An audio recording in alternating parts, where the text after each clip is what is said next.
జై కాంగ్రెస్. ప్రస్తుతం జరుగుతున్న పార్లమెంట్ ఎలక్షన్లో భాగంగా నేడు మా డిచ్పల్లి గ్రామం నందు మేము ఇంటింటికి ప్రచారం చేయడం జరిగింది.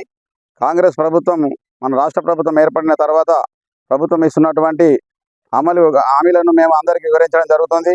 ఉచిత బస్సు కానీ, 500 రూపాయల సిలిండర్ కానీ, 200 యూనిట్ల ఉచిత కరెంటు కానీ, మరియు 10 లక్షల ఆరోగ్య బీమా కానీ అందరికీ వివరించడం జరిగింది.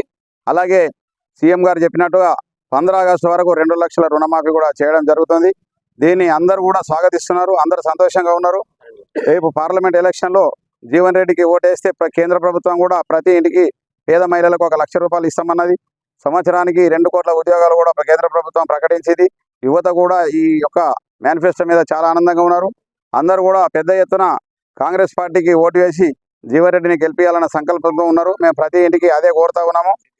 ఇంటింటి ప్రచారం చేస్తా ఉన్నాము. మా యొక్క కాంగ్రెస్ బృందం మా టీం అంతా తిరిగి ఇంటింటికి ప్రచారం చేస్తున్నాము. కాంగ్రెస్ చేస్తున్నటువంటి మంచి పనులు ఏమేమి ఉన్నాయో, కళ్యాణ లక్ష్మి ఆడపిల్లలకి నా పెళ్లి అయితే 1 లక్ష రూపాయలతో పాటు గత ప్రభుత్వాలు 1 లక్ష రూపాయలు ఇస్తుండే, కానీ ఇప్పుడు ప్రస్తుతం కాంగ్రెస్ ప్రభుత్వం 1 లక్ష రూపాయలతో పాటు తులం బంగారం కూడా ఇస్తానని చెప్పింది. ప్రభుత్వం ఏర్పడిన తర్వాత ఎలక్షన్ కోడ్ వచ్చింది కాబట్టి ఇయ్యలేకపోయినాము. కోడ్ తర్వాత అన్ని పనులు చేయడానికి మా రేవంత్ రెడ్డి గారు సిద్ధంగా ఉన్నారు. అలాగే గత రెండు పర్యాయాలు ఎంపీగా చేసినటువంటి కవిత కానీ, అరవింద్ కానీ ఏం పని చేయలేకపోయారు. మా గ్రామంలో ఒక్కరికి కూడా ఒక ఇండ్లకు లోన్ ఇవ్వలేదు, ఒక కమ్యూనిటీ హాల్ కట్టుకుంటే లోన్ ఇవ్వలేరు. మాకు ప్రధాన సమస్య ఏదైతే గన్పూర్ స్టేషన్లో రైల్వే ట్రాక్ ఉన్నదో అక్కడ ఒక్కొక్కసారి రైలు గేటు పడితే అర్ధగంట చొప్పున గంటలు ఆగవలసి వస్తున్నది.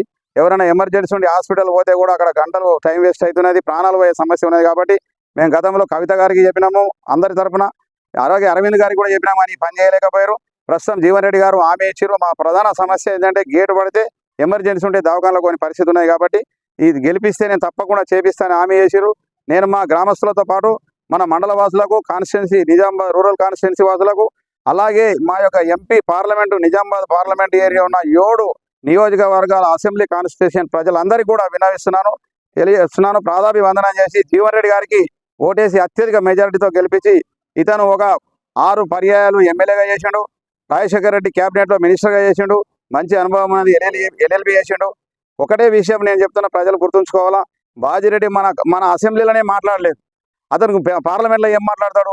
అలాగే అరవింద్ కూడా మాట్లాడే అనుభవం లేదు, ఆయన చేతులు కట్టుకొని నిలబడే. కానీ జీవన్ రెడ్డి అట్లా కాదు, మనకు కావాల్సినట్టు గోదాం షుగర్ ఫ్యాక్టరీని కూడా తెరిపిస్తానన్నాడు, మనకు కావాల్సిన అన్ని వసతులు ఏర్పాటు చేస్తున్నాడు. కాబట్టి తప్పకుండా నిజామాబాద్ పార్లమెంటు పరిధిలో ఉన్నటువంటి ప్రతి ఓటర్ కూడా ఇటు విషయం గమనించి చేతు గుర్తు ఓటు వేసి జీవన్ రెడ్డిని అత్యధిక మెజారిటీతో గెలిపించి పార్లమెంటుకు పంపించి మనకు అవసరమైన పనులు చేసుకుందామని మేము ప్రతి ఒక్కరికి పాదాభివందనం చేసి కోరుతా ఉన్నాము.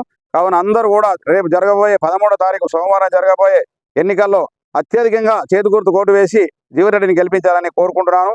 జై కాంగ్రెస్.